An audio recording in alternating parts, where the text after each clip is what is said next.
मुख्यमंत्री असताना वर्षभरामध्ये एकदा महिलांना साड्या दिल्या जात होत्या. मात्र आता या साड्या बंद झाल्या आणि त्यावरून रोहिणी खडसे असतील किंवा विरोधकांनी जोरदार टीका करायला सुरुवात केली आहे की सरकारकडे आता एवढेही पैसे नाहीत की लाडक्या बहिणींना कपडे सुद्धा देऊ शकत नाही, वर्षभरातून साडी सुद्धा दिली जात नाही. नाही, सरकारकडे पैसे असण्याचा प्रश्न येत नाही आणि योजनेचाही प्रश्न येत नाही. पण या संदर्भामध्ये मी वस्त्रोद्योग मंत्री ज्यांच्या खात्याकडून त्या साड्या वाटप होतात त्यांच्याशी मी चर्चा केलेली आहे आणि त्यांनी सांगितलं की यातून काही फार समाधान मिळत नाही आणि म्हणून महिलांना असं काही आपण त्या ठिकाणी कायमस्वरूपी वस्तू देऊ किंवा त्यातून त्यांना रोजगार मिळेल, काही फायदा होईल, अशा पद्धतीने एक वेगळी योजना, थोडा खर्च अधिक आला तरी चालेल, पण एक वेगळी योजना त्या ठिकाणी महिलांसाठी, आमच्या भगिनींसाठी, लाडक्या बहिणींसाठी आम्ही या ठिकाणी करत आहोत. कारण यातून रेशनच्या दुकानावरून साड्या वाटायच्या, याच्यातून अनेक प्रश्न निर्माण झालेले आहेत खरं म्हणजे. आणि म्हणून चांगलीच वस्तू द्यायची आणि ती कायमस्वरूपी कशी टिकेल, त्यातून आमच्या भगिनींना कायमचा फायदा कसा होईल, उपयोग कसा होईल, या संदर्भामध्ये संबंधित खातं जे आहे, शासन आहे, हे विचार करत आहे. दोघं राष्ट्रवादींनी पहिले एकत्र व्हावं, त्यानंतरच भाजपच्या एनडीए मध्ये त्यांचं दोघांचा सहभाग होईल आणि सहभाग झाल्यानंतर दोघं राष्ट्रवादी गटाला एक एक मंत्रिपद दिलं जाईल अशी भाजपने सूचना दिल्याची माहिती सूत्रांकडे. नाही, कुठल्या सूत्रांकडे मला माहीत नाही, पण या बाबतीमध्ये मला काहीच माहिती खरं म्हणजे. कुठलीही कल्पना या संदर्भामध्ये नाही. मी कुठल्याही या संदर्भात चर्चेमध्ये सुद्धा मी नाही आहे. वाटतं या गोष्टी सगळ्या वरिष्ठ पातळीवरून चाललेल्या आहेत. माननीय मुख्यमंत्री महोदयांना या संदर्भात माहीत असेल, आमच्या अध्यक्षांना माहीत असेल आणि केंद्रीय नेतृत्व जे आहे त्यांच्याशी या बाबतीमध्ये बोलणं होत असेल. केंद्रामध्ये शिवसेनेकडून जे आहे 3 मंत्रिपद मागितले जात आहेत. एक कॅबिनेट असेल किंवा एक राज्यमंत्रिपद, अशी 3 मंत्रिपद वेगवेगळी मागितली जात आहेत. शिवसेनेचा आग्रह आहे की केंद्रामध्ये मंत्रिपद मिळावं. नाही, एकताजी दिल्लीला जातात, डायरेक्ट संपर्क त्यांचा केंद्र शासनाशी आहे, आमच्या मंत्र्यांशी आहे. त्यामुळे प्रमुख जे मंत्री आहेत आमचे दोघं तिघे नेते, त्यांच्याशी डायरेक्ट त्यांचा संबंध आहेत. मला वाटतं ते या बाबतीमध्ये त्यांच्याशी बोलत असतील. हा काही जाहीर बोलण्याचा विषय नाही आहे किंवा प्रेसमध्ये जाऊन बोलण्याचा विषय नाही. आम्ही हे मागितलं, ते मागितलं, पण निश्चित त्यांचं काय म्हणणं असेल, मला वाटतं माननीय आमचे राष्ट्रीय अध्यक्ष आहेत, माननीय अमित भाई आहेत, त्यांच्याशी ते निश्चित बोलले असतील. अर्थ खात्यावरून देखील मतभेद महायुतीमध्ये पाहायला मिळतात. राष्ट्रवादीला अर्थ खाते मिळावं अशी मागणी असताना दुसरीकडे शिवसेनेकडून त्याला विरोध केला जातोय. मला वाटतं असं कुठेही विरोध किंवा वाद अर्थ खात्याबद्दल आमच्याकडे त्या ठिकाणी नाही आहे. हा विषय माननीय मुख्यमंत्री महोदयांचा आहे आणि आमच्या वहिनी साहेब आहेत त्यांचा त्या ठिकाणी आहे. शिंदे साहेब त्याच्यामध्ये असतील, पण मला वाटतं मी अजून ऐकलेलं नाही. तितके दिवस मुंबईलाच होतो, तिथे कॅबिनेटही झाल्यात, चर्चा झाल्यात, पण अर्थ खात्याबद्दल कुठेही वाद आहे किंवा कुठे फार टोकाची भूमिका आहे असं कुठेही नाही आहे. सर्व राष्ट्रवादीच्या नेत्यांनी तेच सांगितलं की माननीय मुख्यमंत्री महोदय त्या बाबतीमध्ये ठरवतील आणि वहिनीपासून ठरवतील. प्रफुल्ल पटेल पण नाराज आहे. त्यांचं म्हणणं आहे की मला एक पक्षामध्ये कार्याध्यक्ष पद मिळालं आणि दुसरीकडे मंत्रीपद पण मिळालं नाही असं त्यांचं म्हणणं आहे. नाही, ते मला माहिती आहे. हा त्यांचा राष्ट्रवादी काँग्रेस अजितदादा गट आहे. त्यांचा हा वैयक्तिक प्रश्न आहे, त्यांचा हा पक्षीय अंतर्गत प्रश्न आहे. त्यामुळे त्यांचं काय आहे या बाबतीत मी आता काही सांगू शकणार नाही. उद्धव ठाकरेंचं बसून 20 तारखेला जे आहे रामरक्षा आंदोलन नागपूरमध्ये होत आहे. संजय राऊत असतील, सरदेसाई, उद्धव ठाकरे तातडीने नागपूरला रवाना झाले. रामरक्षा आंदोलन त्यांचं त्या ठिकाणी होणार आहे. मी पुन्हा तेच सांगतो की यांनी काहीही केलं आणि कुठे किती उठबैस केली तरी लोक यांच्या आता मागे राहिलेले नाहीत. लोकांनाही सगळी नौटंकी आहे याची लोकांना कल्पना आहे. म्हणजे जेव्हा राम मंदिर बांधलं गेलं त्यावेळेला काँग्रेसवर बहिष्कार टाकला, हे त्यांच्यासोबत होते, तिथे कोणी त्यावेळेला गेले नाही. जो जाईल त्यावर कारवाई होईल असं काँग्रेस अध्यक्षांनी फरमान काढला राष्ट्रीय. आणि आता तुम्ही काय रामराम करतायत? आता काँग्रेसला आता राम आठवतोय, आता शिवसेना जी काँग्रेसच्या मांडीवर जाऊन बसलेली आहे त्यांना सुद्धा तर राम आठवतोय. मला वाटतं यांनी आता किती काही केलं तरी यांच्या मदतीला कोणी राम धावून येणार नाही. हो, दिल्लीमध्ये सोनम वांगचुक त्यांची प्रकृती खालावलेली आहे, त्यांना रुग्णालयामध्ये दाखल करण्यात आले. मात्र उद्धव ठाकरे यावरून म्हणतात की आणखी किती सरकार प्रधानांच्या राजीनाम्यावरून किती बळी सरकार घेणार असं. बळीगिरी घेण्याचा विषय नाही. त्यांनी ठीक आहे, त्यांनी उपोषण केलेलं आहे, त्यांची तब्येत खालावलेली आणि ही पद्धत असते. जरांगे पाटील उपोषणाला बसलेत, दवाखान्यात हलवलं होतं. आमचे माननीय अण्णा हजारे साहेब ते इतक्या वेळा उपोषणाला बसले, 15-15 दिवस, 20 दिवस, 10-10 दिवस. मी स्वतः होतो त्या ठिकाणी. शेवटी मग सलाईन द्यावी लागते, उपचार करावा लागतो. तर मी सुद्धा 11-12 दिवस मी या ठिकाणी कापसासाठी बसलो आंदोलन करत. मला सुद्धा डॉक्टर त्या ठिकाणी सलाईन घ्या, हे घ्या, ते करा, हे चालणाऱ्या गोष्टीत मला वाटतं. हो, तृप्ती सैजा सामाजिक कार्यकर्ते त्यांनी दादा भुसेंचं खातं जे शिक्षण खातं त्या ठिकाणी गंभीर आरोप केले. त्यांचं म्हणणे की कुठली पैसे दिल्याशिवाय कुठलीही फाईल शिक्षण कायद्यामध्ये अंतिम होत नाही. ओळीचे पैसे घेतात तेव्हा तेच गंभीर आरोप त्यांनी केले. त्या बाबतीत त्यांना काही माहिती असेल तर मला काही माहीत नाही. मी त्या खात्यावर माझा काही संबंधही नाही आणि मी काही बोलावं अशातला कुठला विषय नाही आहे. पण मला वाटतं काही पुराव्याशिवाय बोलू नये. पुरावा असेल तर बोललं पाहिजे, पुरावा देऊनच बोललं पाहिजे कुठला आरोप करताना, मला असं वाटतं. हो, सध्या पावसाने पाठ फिरवली, शेतकरी देखील चिंतित आहे. अतिशय महत्वाचा विषय. गेले 6-7 दिवस खूप पाऊस झाला, याची आपल्याला कल्पना आहे. जवळपास 4, 5, 5, 6, 7, 8, 9, 10 आणि तो काही भागामध्ये झाला. तर 6-7 जिल्ह्यामध्येच, रायगड असेल, पालघर असेल, पुणे जिल्हा असेल, मुंबई असेल, उपनगर असेल, नाशिकचा काही भाग, या भागातच फक्त जोरदार पाऊस झाला, अतिवृष्टी झाली, त्यामुळे नुकसानही मोठं झालं. पण आपण त्या व्यतिरिक्त मग विदर्भ आहे, पाऊसच नाही आहे.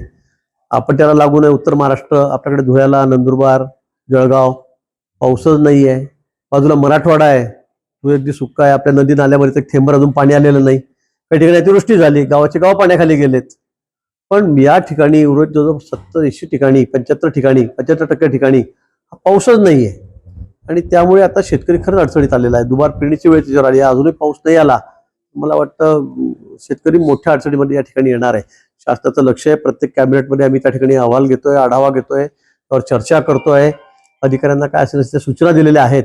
पण यावेळेला खरंच पावसाने दडी मारल्यामुळे, पण आता जुलै संपायत येईल तरी पण अजून पाऊस त्या ठिकाणी पडत नाहीये आणि म्हणून शेतकरी निश्चित त्या ठिकाणी अडचणीत आहे.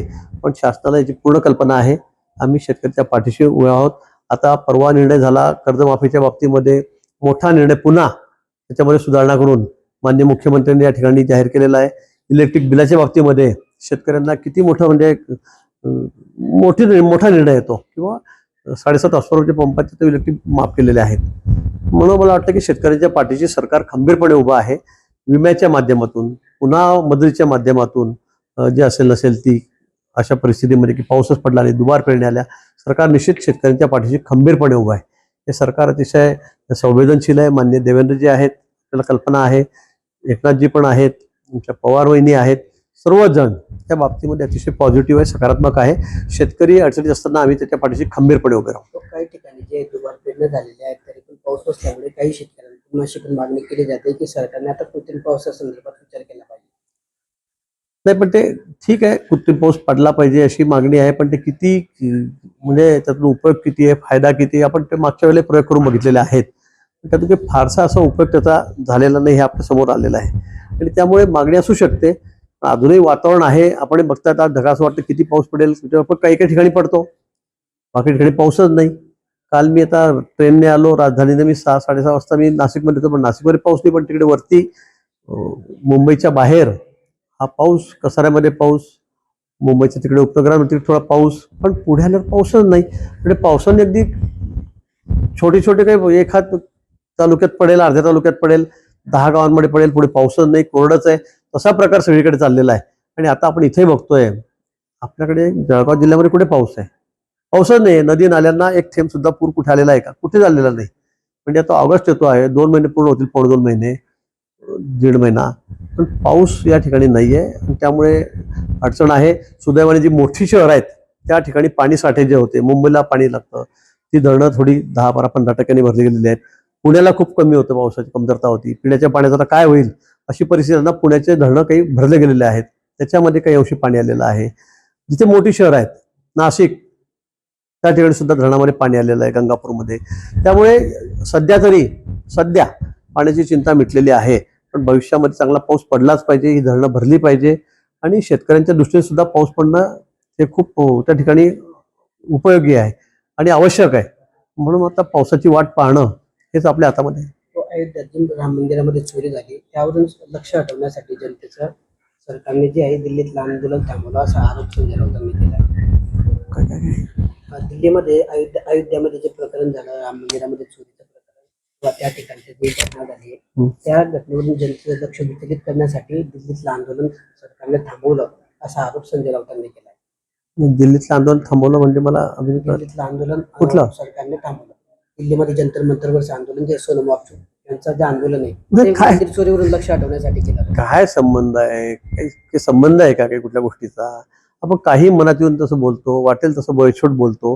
काही संदर्भ तर लागला पाहिजे या गोष्टींचा कुठे काही वास्तूक असतील त्यांचं आंदोलन, राम मंदिराच्या मंदिरातली काय तिथली चोरी, काय संबंध आहे गोष्टीचा? मला वाटतं विरोधकांनी थोडं भान ठेवलं पाहिजे बोलताना, आरोप करताना, की आपण काय बोलतोय. लोकांना इथं पटलं पाहिजे थोडंफार. जळगावचा पीक विम्याचा प्रश्न अद्यापही पेंडिंग आहे. अनेक ठिकाणी त्या ठिकाणी शेतकऱ्यांच्या नावावर अनेक ठिकाणी कर्ज केलेलं आहे. पीक विमाच्या कंपन्या त्या अद्यापही शेतकऱ्यांना आगामी काळात काही शासकीय नाही, मला वाटतं या संदर्भामध्ये खूप महत्वाची बैठक मुंबईला त्या ठिकाणी झालेली आहे. सगळे अधिकारी त्या ठिकाणी होते, संबंधित सर्व मंत्री होते, आम्ही लोकप्रतिनिधी त्या ठिकाणी होतो. आणि मला असं वाटतं की या संदर्भामध्ये लवकरच निर्णय होईल. LIC जी कंपनी, विमा कंपनी, त्यांना सुद्धा आम्ही अतिशय धारेवर धरलेला आहे आणि या बाबतीमध्ये शेतकऱ्यांना निश्चित आम्ही न्याय मिळवून देऊ. राष्ट्रीय महामार्ग जो जळगावचा या ठिकाणी अपघात होता आणि नुकताच एका विवाहितेचा अपघात झाला. 4 महिन्यापूर्वी रस्ता तयार केला होता, मात्र त्याच्यावर भेगा मोठ्या पडलेल्या. नाही, आपण आताच मला या ठिकाणी सांगितलं, मी आज संध्याकाळी जाऊन निश्चित या महामार्गाची पाहणी घेतो, संबंधित अधिकाऱ्यांनी त्या ठिकाणी घेतो आणि असं ज्या ठिकाणी असेल त्या ठिकाणी मला वाटतं पूर्ण काढूनच रस्ता तयार करावा लागेल. आपण ज्या पद्धतीने मला दाखवलेलं आहे, पण मी स्वतः जाऊन या सगळ्या गोष्टीची शहानिशी करतो आणि तात्काळ यावर काय दुरुस्ती करता येईल, काय कारवाई करता येईल या संदर्भात मी माननीय गडकरी साहेबांशी बोलेल. ज्या पद्धतीने दोघं राष्ट्रवादी पवार एकत्र येत आहेत त्या पद्धतीनेच ठाकरेंनी पण एकत्र आलं पाहिजे असं गुलाबराव पाटील म्हटले आहे. काय दोघं राष्ट्रवादी ज्या पद्धतीने एकत्र येण्याच्या चर्चा आहे ना, त्याच पद्धतीने ठाकरेंनी पण एकत्र आलं पाहिजे असं गुलाबराव पाटील चांगल्या शुभेच्छा आहेत आमच्या सगळ्यांना. दोघं ठाकरे आमच्या सगळ्यांना शुभेच्छा आहेत. सगळ्यांनी एकत्र गुण्या गोविंदाने नांदावं. चला.